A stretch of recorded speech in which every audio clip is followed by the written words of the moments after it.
നമസ്കാരം. കേരളത്തിൻ്റെ മുൻ മുഖ്യമന്ത്രിയും പുന്നപ്ര വയലാർ സമരനായകനുമായിരുന്ന സഖാവ് വി.എസ്. അച്യുതാനന്ദൻ്റെ നിര്യാണത്തിൽ ദുഃഖിതരായി കഴിയുകയാണ് കേരളത്തിലെ ഓരോ പാർട്ടി പ്രവർത്തകരും.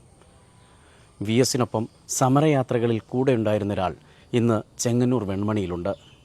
അദ്ദേഹത്തിൻ്റെ വിശേഷങ്ങളുമായിട്ടാണ് ഞാനിന്ന് വന്നിരിക്കുന്നത്. കൂടുതൽ കാര്യങ്ങൾ അദ്ദേഹത്തോട് ചോദിച്ചറിയാം. നാടകരചയിതാവായും നാടക സംവിധായകനായും നടനായും പൊതുപ്രവർത്തകനായും നിറഞ്ഞു നിന്നിരുന്ന വ്യക്തിത്വമാണ് ശ്രീ വി.സി. വെൺമണിയുടേത്. വെൺമണി പഞ്ചായത്തിൽ വൈസ് പ്രസിഡൻ്റായും അദ്ദേഹം സേവനമനുഷ്ഠിച്ചിട്ടുണ്ട്. അദ്ദേഹത്തിൻ്റെ വിശേഷങ്ങളിലേക്ക് നമുക്കൊന്ന് കടന്നു ചെല്ലാം. അച്ഛാ നമസ്കാരം. നമസ്കാരം. വി.സി. വെൺമണി എന്ന് കേട്ടു, ശരിക്കും പേരെന്താണ്? എൻ്റെ പേര് വി.സി. കുഞ്ഞുകുട്ടി.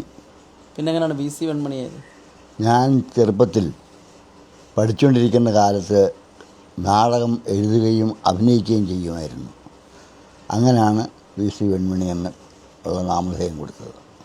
സ്വയം കൊടുത്തതാണ്? സ്വയം കൊടുത്തതാണ്. നമുക്ക് രാഷ്ട്രീയ പ്രവർത്തനത്തിൻ്റെ ഓർമ്മകളിലേക്കാണ് പോകേണ്ടത്. അതെ. പഠിക്കുന്ന കാലഘട്ടത്തിൽ തന്നെ KSFൻ്റെ പ്രവർത്തകനായിരുന്നു അല്ലേ? ആയിരുന്നു. അന്ന് വി കേശവനും ഞാനും കൂടിയാണ് മാവേലിക്കര താലൂക്കിലും പരിസര പ്രദേശങ്ങളിലുമുള്ള സ്കൂളുകളിൽ പോയി വിദ്യാർത്ഥികളെ സംഘടിപ്പിച്ചുകൊണ്ടിരുന്നത്. ഏത് കാലഘട്ടമായിരിക്കും? വിമോചന സമരത്തിന് മുൻപാണ്. എത്രത്തോളം ഒരു ആവേശം ഉണ്ടായിരുന്നു അന്നത്തെ കാലത്ത്? അന്നത്തെ കാലത്ത് ഈ ചെങ്കൊടി കാണുമ്പോൾ തന്നെ ഒരാവേശമാണ്. കാരണം അന്നത്തെ തൊഴിലാളി വർഗവും പാവപ്പെട്ടവനും റോഡിൽ നടക്കാൻ കഴിയില്ല, അതുപോലെ തന്നെ നല്ല വസ്ത്രങ്ങൾ ഉടുക്കാൻ കഴിയില്ല, പൊതു പ്രദേശങ്ങളിലൊന്നും പങ്കെടുക്കാൻ കഴിയില്ല. ആ നിലയിൽ വന്നപ്പം ആണ് അതിനെ കൂടുതൽ എതിർക്കണമെന്ന് തോന്നിയത്. അതിനെതിരെയുള്ള പോരാട്ടങ്ങളിൽ ഇറങ്ങി നിന്നു. ആദ്യം മുതലേ അന്ന് ഇന്ത്യക്ക് സ്വാതന്ത്ര്യം കിട്ടിയതിന് ശേഷം ഞങ്ങൾ പഠിച്ചുകൊണ്ടിരിക്കുമ്പോൾ ഞങ്ങൾ Mahatma Gandhi key J, Nehru key J, Pandit Jawaharlal Nehru key J എന്ന് വിളിച്ച് റോഡ് ഞങ്ങളെ കൊണ്ട് ആഗസ്റ്റ് 15 നടത്തിക്കുക. അപ്പോൾ അങ്ങനെയുള്ള രംഗത്ത് വന്നപ്പോഴാണ്, പിന്നെ ഓർമ്മയായപ്പോഴാണ് അന്ന് എം. എൻ. ഗോവിന്ദൻ നായർ വെൺമണിയിൽ ഒളിവിൽ താമസിച്ചു, കെ ചന്ദ്രാനന്ദൻ ഒളിവിൽ താമസിച്ചു. ഈ കാലഘട്ടങ്ങളിലെല്ലാം തോപ്പിപ്പാസിയുമായിട്ട് എനിക്ക് പരിചയമുണ്ടായിരുന്നു.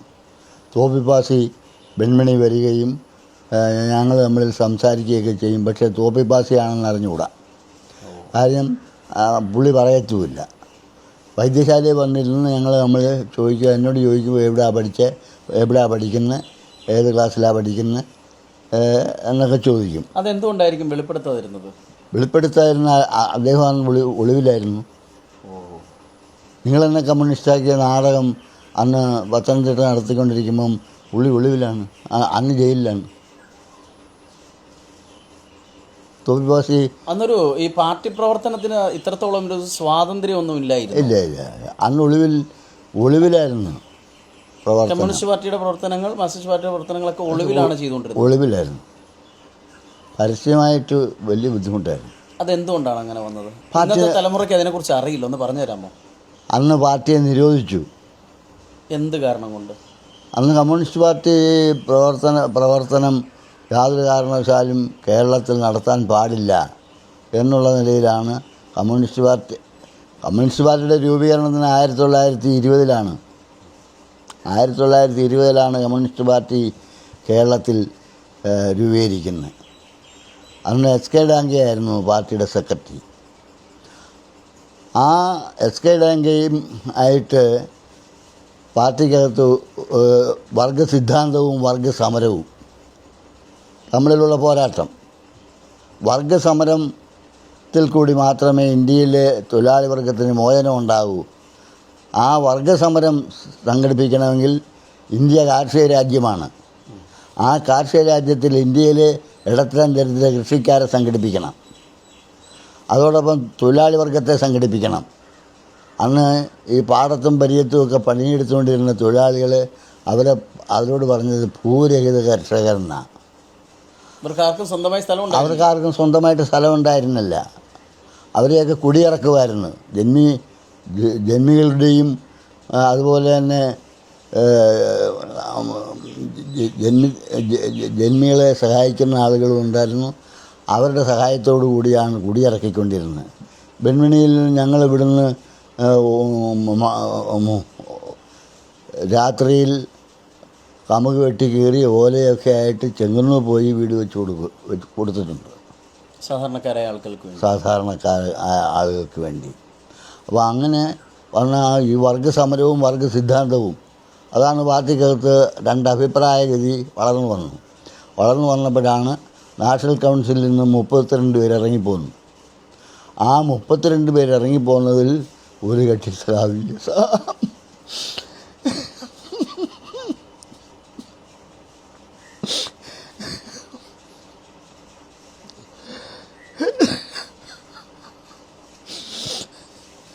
VS ഇറങ്ങിപ്പോന്നു.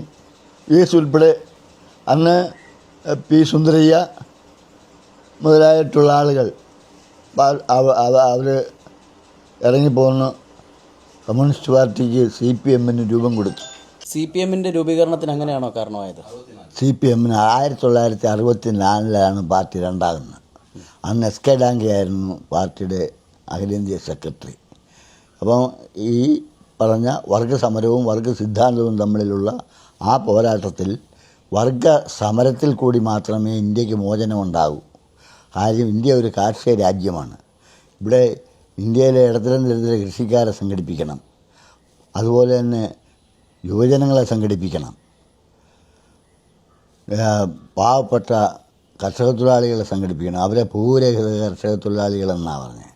അപ്പോൾ ഇവരെയെല്ലാം സംഘടിപ്പിച്ച് വർഗപരമായി സംഘടിപ്പിച്ച് വർഗസമരത്തിൽ കൂടി മാത്രമേ ഇന്ത്യക്ക് മോചനമുണ്ടാകൂ എന്ന് ആണ് പാർട്ടിയുടെ അന്നത്തെ ഇടതുപക്ഷ ചിന്താഗതിയുള്ള EMS സുന്ദരയ്യ മുതലായുള്ള ആളുകൾ AKG ഉൾപ്പെടെ.